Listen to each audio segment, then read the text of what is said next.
Olá, meus irmãos e amigos, paz seja convosco.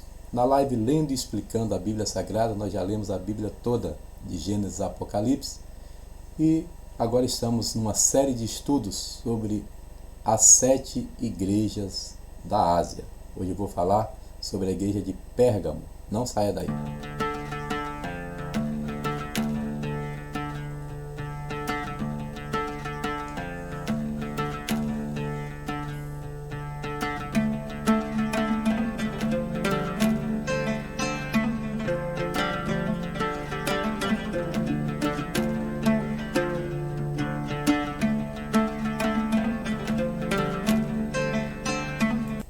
Sejam todos bem-vindos em nome de Jesus. Aproveite para se inscrever no canal, caso não seja inscrito ainda.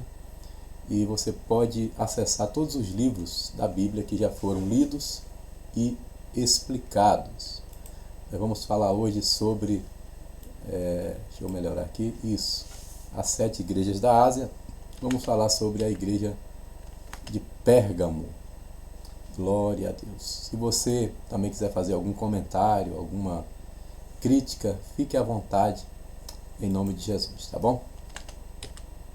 Eu quero indicar para vocês, todo dia eu estou indicando um livro. Esse livro eu gosto muito.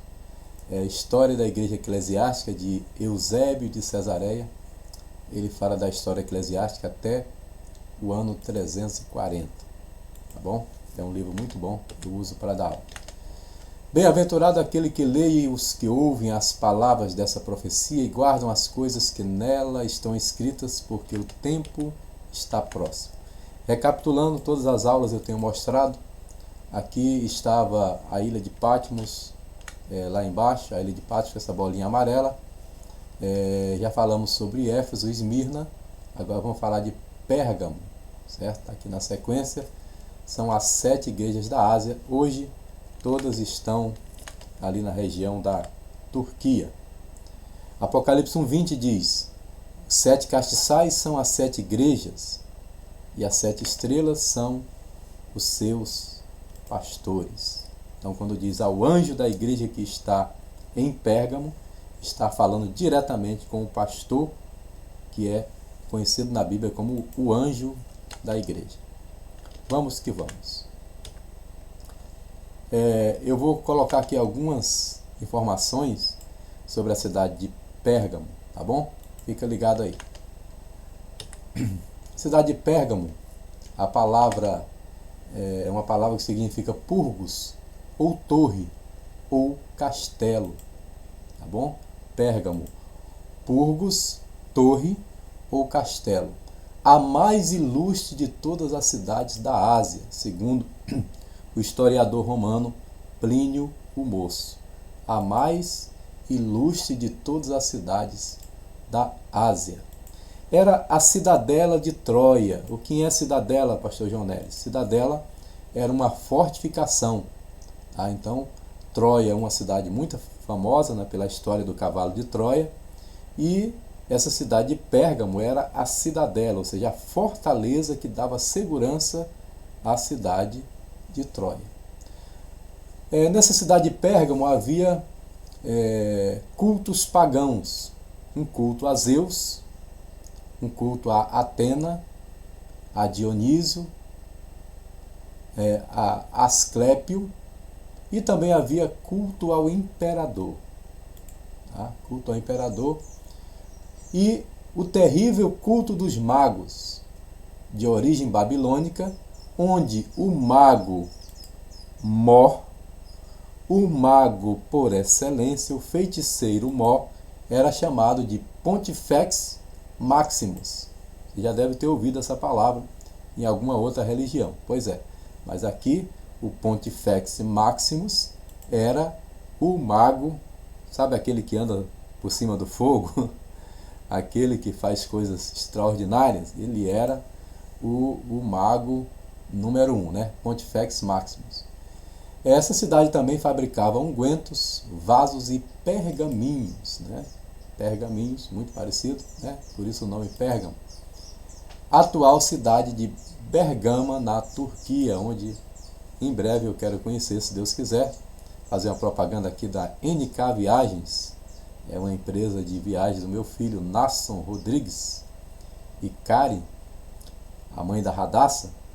Brevemente eles vão fazer um pacote para mim, para eu conhecer essas 7 igrejas da Ásia, e eu quero ir na cidade de Bergama, na Turquia. Anota aí, viu, Karen?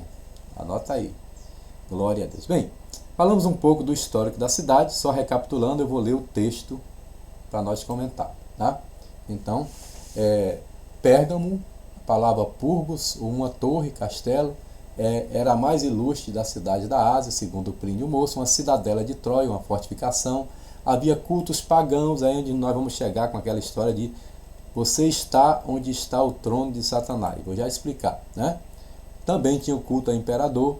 O Império Romano, quando invadia uma cidade, dizia, vocês podem adorar o Deus que você quiser, mas tem que adorar também o imperador, né? O culto dos magos, esse era o mais brabo, o mais terrível, né? Como diz o carioca, o mais sinistro, de origem babilônica, que tinha um mago Mor, que era o Pontifex Maximus. Também fabricava ungüentos, vasos, pergaminhos, a atual cidade de Bergama, na Turquia. Deixa eu ver se eu consigo mostrar aqui o texto para vocês.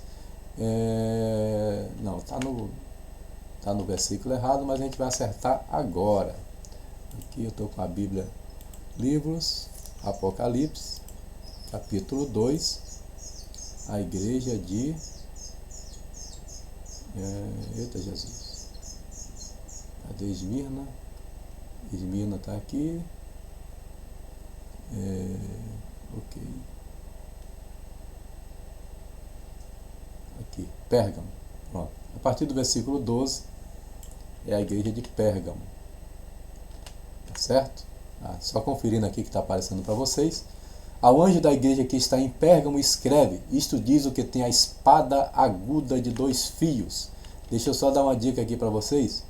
Espada aguda de 2 fios. Ele vai repreender essa igreja. Peraí. PowerPoint tira, captura tira. Ele vai repreender esta igreja porque ela aceita uma certa doutrina falsa. Ali está o trono de Satanás e impera uma doutrina falsa. E como impera uma doutrina falsa ali, o Senhor diz para ela, eu sou aquele que tem a espada de 2 fios. Para a igreja de Éfeso, que está esfriando, ele diz, eu sou aquele que passeia entre os castiçais de ouro. Você perdeu o teu primeiro amor, eu quero te acender. Para a igreja de Esmirna, que nós explicamos na última aula, é a igreja perseguida. E ele diz, eu sou aquele que vive, fui morto, mas estou vivo para todo sempre. Seja fiel até a morte e eu te darei a coroa da vida. Entendeu? A forma com que ele se apresenta à igreja tem a ver com o que aquela igreja está precisando. Pérgamo, conheça as tuas obras. Eu sou aquele que tem a espada de 2 fios, versículo 12. Conheça as tuas obras e onde habitas, que é onde está o trono de Satanás. E retens o meu nome, não negaste a minha fé, ainda nos dias de Antipas, minha fiel testemunha, que foi morto entre vós, onde Satanás habita. Deixa eu descer mais aqui. Versículo 14. Mas algumas poucas coisas tenho contra ti. Algumas poucas coisas, não são muitas. Porque tens lá os que seguem a doutrina de Balaão, o qual ensinava Balaque a lançar tropeços diante dos filhos de Israel, para que comessem sacrifício de idolatria e fornicassem. Fornicação é o pecado sexual entre pessoas não casadas. 15. Assim tens também os que seguem a doutrina dos nicolaítas, 2 doutrinas ruins, que eu odeio. Arrepende-te, pois, quando não, em breve virei a ti e contra eles batalharei com a espada da minha boca. Quem tem ouvidos, ouça o que o Espírito diz às igrejas. Ao que vencer, darei eu a comer do maná escondido, e dar-lhe-ei uma pedra branca, na pedra um novo nome escrito, o qual ninguém conhece, senão aquele que recebe. Aleluia. Que coisa, que palavra gloriosa, né? Maná escondido, pedra branca, vamos saber o que é isso já já. Tá? Então, aqui falamos sobre a cidade de Pérgamo. Vamos a alguns versículos aqui. O versículo 12, nós começamos, aquele que tem uma espada aguda de 2 fios, ou seja, ele vai se apresentar com aquilo que a igreja está precisando. Eu coloquei aqui o versículo de 2 Timóteo 2,15, vamos abrir aqui na Bíblia direto, 2 Timóteo 2,15, já vou lançar aqui para vocês, espera aí um pouquinho, Bíblia, espera aí rapaz, estou errando aqui, quero livros, 2 Timóteo 2, versículo 15, vou marcar aqui e vamos exibir para vocês. Glória a Deus. 2 Timóteo 2,15. Olha aí. Diz assim: procura apresentar-te a Deus aprovado, como obreiro que não tem de que se envergonhar e que maneja bem a palavra da verdade. Ok? Então, Hebreus 4,12 também diz assim. Hebreus 4,12, essa você conhece de cor, diz que a palavra de Deus é viva e eficaz, mais penetrante do que uma espada de 2 gumes e penetra até a divisão da alma e do espírito, das juntas e medulas, é apta para discernir os pensamentos e as intenções do coração. Então, tanto Hebreus 4,12 como 2 Timóteo 2,15 fala de espada. A espada é a palavra, a espada do Espírito. Nós estamos lendo e explicando a Bíblia Sagrada, estamos ensinando a manusear a palavra de Deus. Vamos que vamos, vamos passar aqui que o tempo voa. Conheço as tuas obras e onde habitas, que é onde está o trono de Satanás, e retens o meu nome, e não negaste a minha fé, ainda nos dias de Antipas, minha fiel testemunha, o qual foi morto entre vós, onde Satanás habita, um discípulo fiel que foi morto, que foi martirizado. Bem, tem várias teorias sobre esse trono de Satanás, mas aqui na frente nós vamos explicar alguma coisa sobre isso, tá bom? Era um lugar pesado, existia uma estátua de Deus, de Zeus, aí não é essa estátua, né? Eu usei essa foto aí como simbolizando o trono de Satanás, mas tinha uma estátua de Zeus que ficava a 300 metros de altitude, e esse culto era muito forte ali naquela região. Vamos primeiro falar aqui dos elogios para a igreja, né? Elogios à igreja de Pérgamo. Retens o meu nome. Vocês continuam guardando o meu nome. Não negaste a fé. Apesar de vocês estarem... É dura a prova. Então, Jesus mostra que entende o nível de provação que nós estamos passando. Vocês estão resistindo mesmo estando no lugar onde Satanás habita. Não negam a fé. Sofreste o martírio, como Antipas, uma testemunha fiel que foi martirizado. Está aí o exemplo dela, uma fiel testemunha dele, um grande homem de Deus. E o versículo 14: algumas poucas coisas tenho contra ti, porque tens lá os que seguem a doutrina de Balaão, o qual ensinava a Balaque a lançar tropeços diante dos filhos de Israel, para que comessem o sacrifício de idolatria e fornicassem. Se você ler a história de Balaão aqui em Números 22 até o 25, você não vai entender nada. Você vai dizer, poxa, mas Balaão está o tempo todo dizendo, ó, Deus mandou abençoar, o homem queria que eu amaldiçoasse, mas Deus mandou abençoar e tal. Mas o Balaão, quem já assistiu a minha live de Números sabe que Balaão era um profeta pirata. Balaão era um profeta suspeito, profeta do Paraguai. Desculpa aí os irmãos, mas do Paraguai é uma forma de falar, né? Era um profeta fraudulento, digamos assim, não um profeta de verdade. E nós vamos ver aqui deixa eu ver aqui, Números 31:8, que eles eliminaram Balaão. Deixa eu ver, deixa eu colocar aqui na tela rapidinho. Números, capítulo 31, versículo 8. Diz assim, deixa eu colocar aqui. Números 1:8 diz assim: mataram também, além dos que já haviam sido mortos, os reis dos midianitas, a Evi, a Requem, a Zur, a U, a Reba, 5 reis dos midianitas. Também a Balaão, filho de Beó, mataram a espada. Mataram a espada. Como é que você vai matar Balaão? Como é que você vai matar o falso profeta? Com a espada. Essa espada aqui está bastante usada, tá vendo? Crente com a Bíblia muito novinha, que as capas, né? A capa do jeito que veio de fábrica, sinal que não usa. Essa aqui já matou muito Balaão por aí. Glória a Deus por isso, né? Então, nesse versículo aqui, 14, o Senhor fala do caminho de Balaão e do prêmio de Balaão. Deixa eu ver se eu acho esse versículo aqui. É 2 Pedro 2,15, né? Deixa eu procurar aqui, segunda carta do apóstolo Pedro. 2 Pedro, tá bom aqui o negócio. 2 Pedro 2, versículo 15. Versículo 15, diz aqui: os quais deixando o caminho, deixa eu botar aqui para vocês. Os quais deixando o caminho direito, erraram, seguindo o caminho de Balaão, filho de Beó, que amou o prêmio da injustiça. Versículo 16: mas teve a repreensão da sua transgressão o mudo jumento, a mula, falando com voz humana, impediu a loucura do profeta. Meu Deus.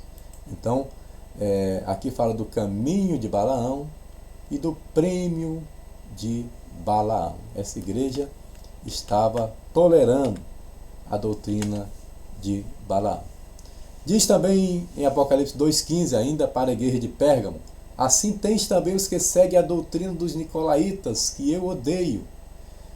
1 Timóteo capítulo 4, versículo 1, diz que nos últimos dias viriam homens trazendo doutrinas de demônio. Deixa eu colocar aqui, 2 ou 1 Timóteo, vamos lá? 1 Timóteo 4,1, né? Vamos lá, peraí. 1 Timóteo, capítulo 4, versículo 1. Mas o Espírito expressamente diz à igreja, o Espírito expressamente diz que nos últimos tempos apostatarão alguns da fé, dando ouvido a espíritos enganadores e doutrinas de demônios. Então, o Senhor está repreendendo a igreja de Pérgamo porque dava ouvido a doutrinas de demônio. Gálatas capítulo 1, versículo 8, Paulo fala de outro evangelho. Deixa eu ver se eu coloco aqui. Gálatas capítulo 1, versículo de número 8. Mas ainda nós... Deixa eu ver aqui. Vamos lá. Eita Jesus, estou perdido aqui. Espera aí, deixa eu tirar o slide. Aqui o texto, está aqui. Mas ainda nós mesmos, ainda que... Gente, quem está falando aqui é Paulo. Ele diz: ainda que nós mesmos, ou um anjo do céu, vos anuncie outro evangelho além do que já vos tenho anunciado, seja anátema, seja maldito. Tem muitos aí anunciando hoje outros evangelhos. A igreja de Pérgamo estava tolerando outros evangelhos. Bem, mas nós estamos aqui para aprender. Em Apocalipse 2,16 diz: arrepende-te, pois quando não, em breve virei a ti e contra eles batalharei com a espada da minha boca. A espada da minha boca é a Bíblia Sagrada, a poderosa, inerrante e infalível Palavra de Deus. Vamos lá. Promessas para os vencedores. Tem aqui primeiramente o maná escondido. Nós temos aqui os textos do maná. Eu não vou ler, já estamos com 19 minutos. Diz lá em Êxodo que Moisés enviou o maná, o povo comeu o maná durante 40 anos no deserto. Em Josué 5,12 diz que o maná cessou quando eles escolheram o primeiro fruto da terra. Meu Deus, que privilégio do povo, né? Hebreus 9,4, esse eu vou ler. Vamos lá? Hebreus 9,4. Deixa eu ver aqui. Deixa eu colocar aqui para vocês. Espera aí um pouquinho. Hebreus. Vou achar aqui. Hebreus capítulo 9. Hebreus capítulo 9. versículo 4. Aqui. O que tinha o incensário de ouro, a arca da aliança coberta de ouro, todo ao redor, em que estava o vaso de ouro que continha o maná, e a vara de Arão que tinha florescido, e as tábuas da aliança. Interessante. Sabe por que eu coloquei esse versículo? Porque o escritor de Hebreus está falando que na arca tinha o maná.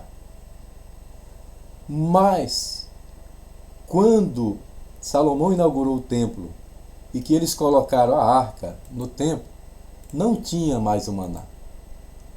Segundo Crônicas, capítulo 5, versículo 10, eu agora provoquei, eu vou ter que ler para vocês. Vamos lá? Segundo Crônicas 5, 10, vamos lá?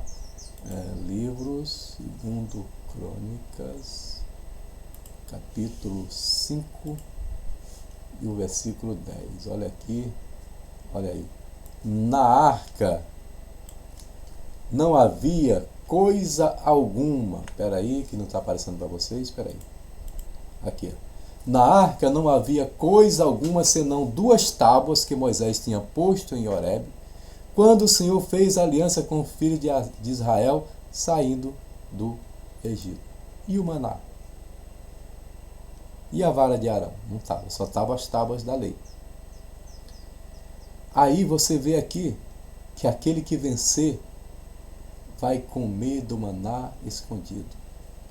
Cantares 2,4 diz: levou-me à sala do banquete, e o seu estandarte sobre mim era o amor. Tem um maná escondido. Vale a pena nós vencermos para ganhar esse maná escondido. Aleluia.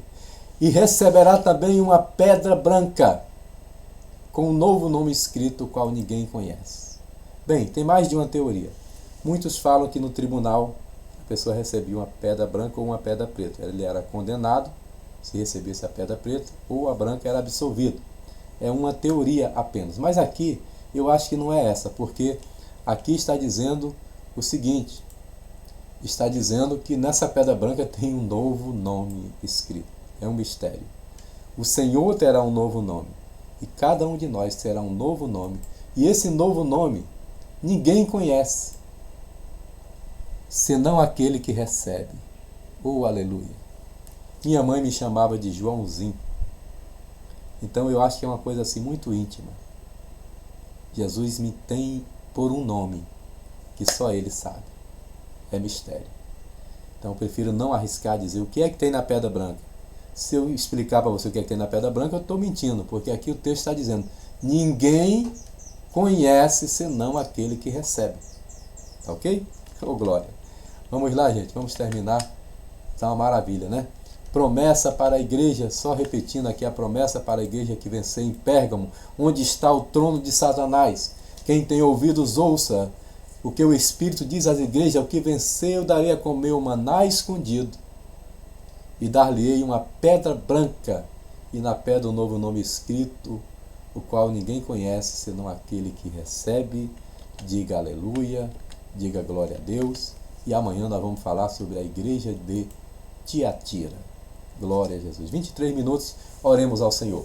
Bondoso Deus, obrigado por cada servo teu, cada serva tua que está acompanhando esse estudo das 7 igrejas da Ásia, que possamos aprender mais e mais a permanecer firmes na tua palavra, a não aceitar a doutrina dos nicolaítas, nem a doutrina de Balaão, nem o prêmio de Balaão. Muitos estão ministrando por recompensas, muitos estão cantando por prêmios, mas nós não buscamos, Senhor, prêmios humanos, nós não buscamos a recompensa humana, nós buscamos o Senhor, aleluia, nós buscamos as coisas celestiais. Assim eu oro por cada um dos teus filhos, oro pela cidade de Jerusalém e oro pelo Brasil, para que o Senhor cumpra a palavra de Gênesis 12:3, abençoarei os que te abençoarem. Amados, Balaão parecia um bom profeta, mas não era. Quando ele saiu, em particular, ele disse para Balaque: deixa eu te contar um segredo. Eu não recebi o prêmio não, mas vou mandar uma mensagem aqui no PV, aí você faz um Pix. Vou mandar uma profecia aqui no PV. você coloca umas midianitas bonitas dançando para os judeus caírem, porque só tem um jeito de vencer esse povo, é se eles estiverem em pecado. Entendeu? Porque quando você lê lá em Números, você acha que Balaão é um profeta legal. E você vai ver lá em Pedro e em Apocalipse falando de Balaão como um falso profeta. Cuidado com os Balaãos. Cuidado com o prêmio de Balaão, as doutrinas de Balaão. Por isso fica firme na palavra. Aqui é lendo e explicando a Bíblia Sagrada. E quem faz parte desse canal é bem-aventurado, está se preparando para enfrentar, porque nós estamos onde Satanás habita. Mas a vitória é nossa pelo sangue de Jesus. Deus abençoe a todos e a paz do Senhor.